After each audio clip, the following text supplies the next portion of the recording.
ক্ষমতায় গেলে দুর্নীতির বিরুদ্ধে জিরো টলারেন্স নীতি নেবে বিএনপি। রাকিব হুদা আওয়ালের বিচার এবং শাস্তি হওয়া উচিত মন্তব্য করেছেন রিজভী। 8 আগস্ট দ্বিতীয় স্বাধীনতা নষ্টের ছাড় দেওয়ার এবং বিপ্লব বেহাতের কর্মযজ্ঞ শুরু হয়েছে, এমনটাই মন্তব্য করেছেন সার্জিস আলম। প্রধান উপদেষ্টার সঙ্গে সিইসি সাক্ষাৎ। এতক্ষণ শুনছিলেন সংবাদ শিরোনাম, এবারে বিস্তারিত।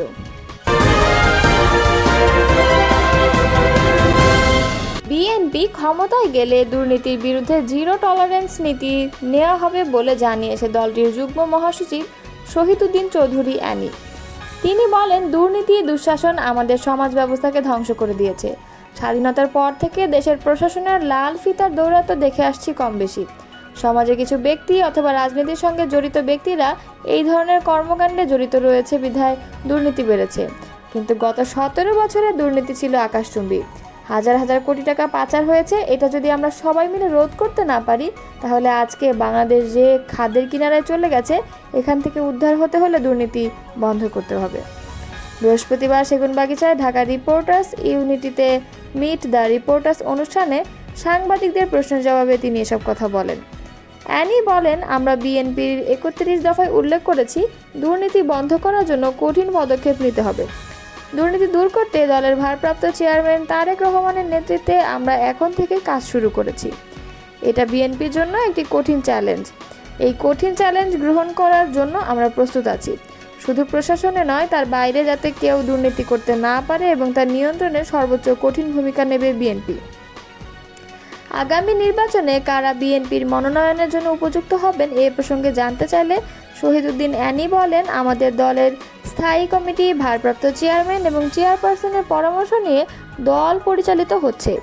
তাদের কাছে অনুরোধ করেছি, সারা দেশে নিজস্ব জরিপের মধ্য দিয়ে যিনি সবচেয়ে জনপ্রিয়, এলাকায় নির্বাচন করার জন্য উপযোগী হবেন, দীর্ঘদিনের রাজনৈতিক অভিজ্ঞতা রয়েছে, ত্যাগী, তাকেই দল বাছাই করে নেবে। আগে দুর্নীতি যা ছিল শেখ হাসিনার নেতৃত্বে তা 1000 গুণ বেশি হয়েছিল বলে মন্তব্য করেন অ্যানি। তিনি আরও বলেন, তিনি তার বাবার চাইতে কয়েক গুণ বেশি ফ্যাসিবাদী এবং কর্তৃত্ববাদী শাসন চালিয়েছেন। এরশাদের চাইতে কয়েক শত ডিগ্রি বেশি ফ্যাসিবাদ ছিলেন তিনি। আমরা এরশাদকে স্বৈরাচার বলি আর হাসিনাকে ফ্যাসিবাদী বলি। তিনি আরও বলেন, পাশাপাশি প্রেসিডেন্ট জিয়াউর রহমানের রাজনীতি দেখেন। তিনি উন্নয়ন এবং নিজস্ব কর্মসূচি দিয়ে রাজনীতি করেছেন। তিনি স্বাধীনতার ঘোষণা করেছেন, তখন তার বয়স কত ছিল, আর যখন মৃত্যুবরণ করেন তখন তার বয়স কত ছিল। 71 থেকে 81 এই 10 বছরের মধ্যে মাত্র 3.5 বছরের ক্ষমতায় ছিলেন জিয়াউর রহমান এবং বেগম খালেদা জিয়ার রাজনীতির মধ্যে কোনো ফ্যাসিবাদী বা কর্তৃত্ববাদী রাজনীতি ছিল কি না সেটাও দেখেন। বিএনপি কখনো ফ্যাসিবাদের ভূমিকায় ছিলই না। 2001 থেকে 6 সাল পর্যন্ত বিএনপি রাষ্ট্র ক্ষমতা থাকাকালে অনেক ষড়যন্ত্র হয়েছে বলে দাবি করেন শহীদুদ্দিন অ্যানি। তার নামে নানা অপপ্রচার করেছে, হাওয়া ভবন দিয়ে তার রাজনৈতিক ভাবমূর্তি নষ্ট করতে চেয়েছে, যাতে তারেক রহমান তার নিজস্ব চিন্তা চেতনা দেখাতে না পারে। বিএনপি ক্ষমতায় গেলে বহির্বিশ্বে বাংলাদেশের ভাবমূর্তি উন্নয়নে কী ধরনের উদ্যোগ নেবে জানতে চাইলে অ্যানি বলেন, বিদেশে আমাদের বন্ধু থাকবে, প্রভু থাকবে না। জিয়াউর রহমান সার্ক গঠন করে রেখেছিলেন। আমাদের পার্শ্ববর্তী 7টি দেশ মিলে এটি একটি অ্যাসোসিয়েশন। যে কোনো সময় আলাপ আলোচনার মাধ্যমে সুন্দর সমাধান হয়ে যায়, কিন্তু বিগত আওয়ামী লীগ সরকার সার্ককে পুরোপুরি অকার্যকর করে দিয়েছে। সাংবাদিকদের আরেক প্রশ্নের জবাবে বিএনপির এই যুগ্ম মহাসচিব বলেন, তারেক রহমান খুব শিগগিরই দেশে ফিরবেন। তার ফেরার জন্য লন্ডন ও বাংলাদেশের প্রস্তুতি চলছে। তাকে বরণ করে নেওয়ার প্রস্তুতি চলছে। মিট দ্য রিপোর্টার্স অনুষ্ঠানে আরও উপস্থিত ছিলেন ঢাকা রিপোর্টার্স ইউনিটের সভাপতি আবু সালেহ আকন। সাবেক 3 সিইসি হলেন 2014 সালের নির্বাচনে তৎকালীন সিইসি কাজী রকিবউদ্দিন আহমেদ, 2018 সালের নির্বাচনে তৎকালীন সিইসি একেএম নুরুল হুদা এবং 2024 সালের নির্বাচনে তৎকালীন প্রধান নির্বাচন কমিশনার কাজী হাবিবুল আওয়াল। এরা গণতন্ত্র ধ্বংসকারী, এদের আইনসঙ্গতভাবে বিচার হওয়া উচিত এবং শাস্তি হওয়া উচিত বলে মন্তব্য করেছেন বিএনপি সিনিয়র যুগ্ম মহাসচিব অ্যাডভোকেট রুহুল কবির রিজভী। বৃহস্পতিবার নয়াপল্টন সংবাদ সম্মেলনে দলের কর্মসূচি ঘোষণাকালে তিনি এই মন্তব্য করেন। 24-এর গণঅভ্যুত্থানের স্মরণে 1 বছর পূর্তি উপলক্ষে বিভিন্ন কর্মসূচি ঘোষণা করে বিএনপি। রিজভী বলেন, মানুষের অপদস্থ হোক সেটি আমরা কখনো করব না। মানুষের অপরাধ থাকলে তার আইনসঙ্গতভাবে বিচার হবে। ন্যায্য বিচার হবে, সে যেন উপযুক্ত বিচার পায়।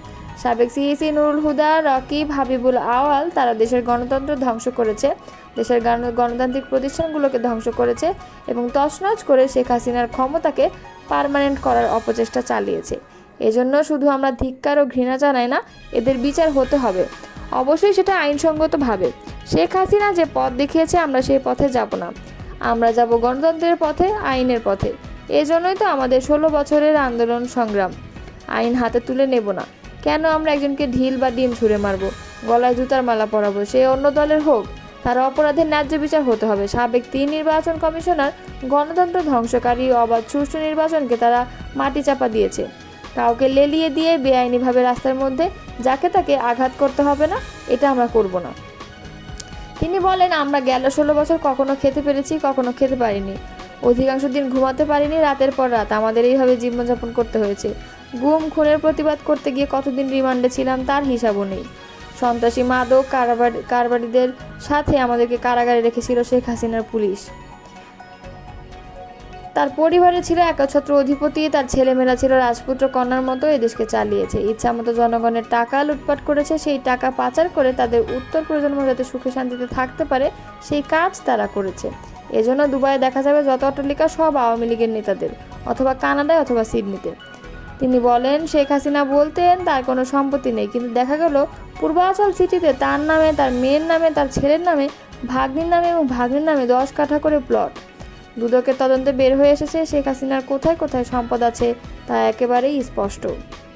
জাতীয় নাগরিক পার্টির উত্তরাঞ্চলের মুখ্য সংগঠক সার্জিস আলম এক ফেসবুক পোস্টে দ্বিতীয় স্বাধীনতা বিষয়ে তার মতামত প্রকাশ করেছেন।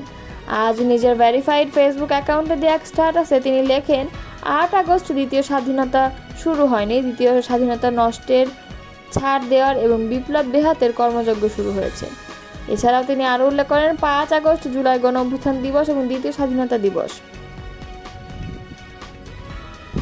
অন্তর্বর্তী সরকারের প্রধান উপদেষ্টা অধ্যাপক ডক্টর মোহাম্মদ ইউনূসের সঙ্গে সৌজন্য সাক্ষাৎ করেছেন প্রধান নির্বাচন কমিশনার এএমএম নাসিরউদ্দিন। বৃহস্পতিবার বিকেলে রাষ্ট্রীয় অতিথি ভবন যমুনায় ওই সাক্ষাতে মিলিত হন তারা। এর আগে নির্বাচন কমিশনের সিনিয়র সচিব আখতার আহমেদ জানান, ভোটার তালিকায় কারা যুক্ত হবেন তা নির্ধারণ করবে নির্বাচন কমিশন। এমন বিধান রেখে ভোটার তালিকা আইন সংশোধন করতে আইন মন্ত্রণালয়ে পাঠানো হয়েছে। 76টি আসনের সীমানা পুনর্নির্ধারণ চেয়ে পর্যালোচনা চলছে বলেও জানিয়েছেন তিনি। একই দিনে রাষ্ট্রীয় অতিথি ভবন যমুনায় ধর্ম মন্ত্রণালয়ের প্রতিনিধিদের সঙ্গে বৈঠক করেন প্রধান উপদেষ্টা। বৈঠকে চলতি বছরের হজ ব্যবস্থাপনা সুষ্ঠুভাবে সম্পন্ন করার ধর্ম মন্ত্রণালয় সহ সংশ্লিষ্টদের অভিনন্দন জানান তিনি। এছাড়াও আগামী বছরের হজ ব্যবস্থাপনা যেন নির্বিঘ্নে সম্পন্ন করা যায়, এখন থেকে তার প্রস্তুতি শুরু করতে ধর্ম মন্ত্রণালয়কে নির্দেশ দিয়েছেন তিনি।